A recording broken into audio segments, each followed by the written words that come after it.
लोकसभा चुनाव का बिगुल बजने से ऐन पहले केंद्र की मोदी सरकार ने देश में नागरिकता संशोधन कानून को लागू कर दिया। इस ऐलान के साथ ही ठंडे पड़े विपक्ष में उबाल आ गया और उसने सरकार की टाइमिंग पर सवाल खड़े कर दिए। माना जा रहा है कि लोकसभा चुनाव में उतरने से पहले ये बीजेपी ने खास तौर पर मास्टर स्ट्रोक चला है। ऐसे में ये सवाल उठना भी लाजमी है कि सीएए के लागू होने से लोकसभा चुनाव पर क्या असर पड़ेगा। माना जा रहा है कि इसका सबसे ज्यादा प्रभाव पश्चिम बंगाल और असम की सियासत पर पड़ सकता है। बंगाल से खुद सीएम ममता बनर्जी ने केंद्र सरकार को आड़े हाथों लिया है, तो वहीं असम में अखिल असम छात्र संघ ने विरोध करते हुए आंदोलन तेज करने का ऐलान कर दिया, जबकि केरल के मुख्यमंत्री पिनरई विजयन ने कहा है कि वो इसे अपने राज्य में लागू नहीं करेंगे। কাজে লাগবে যে রুলসটা কালকে কেন্দ্রীয় সরকার ঘোষণা করেছে আদৌ এটা বৈধ কিনা আমার সন্দেহ আছে। কোনো ক্ল্যারিটি নেই, টোটাল ভাওতা।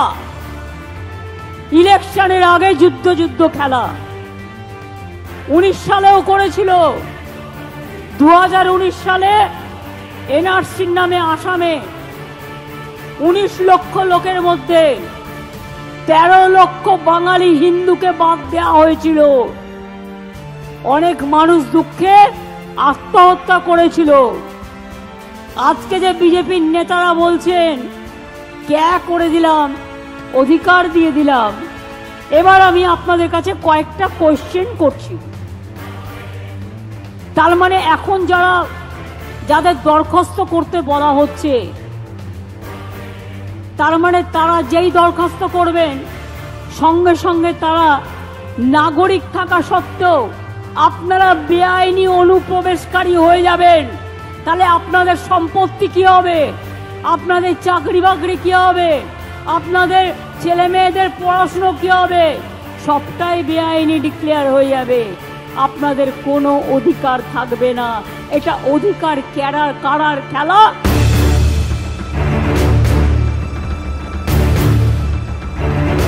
लेकिन पश्चिम बंगाल में एक तबका ऐसा भी है जिसने सीएए को लेकर जश्न मनाया। पश्चिम बंगाल में मतुआ समुदाय ने सीएए को लेकर खुशियां मनाई। दरअसल पश्चिम बंगाल में मतुआ समुदाय की बड़ी आबादी है और साल 2019 में बीजेपी ने मतुआ समुदाय से वादा भी किया था कि सीएए में उन्हें नागरिकता दी जाएगी। इसी वादे के चलते बीजेपी को पश्चिम बंगाल के विधानसभा और लोकसभा चुनाव में बढ़े हुए वोट शेयर के रूप में फायदा मिला था। माना जाता है कि बंगाल का सियासी गणित काफी हद तक मतुआ वोटों पर टिका रहता है। ऐसा भी दावा किया जाता है कि मतुआ वोट जिधर भी जाता है उस पक्ष का पलड़ा भारी हो जाता है।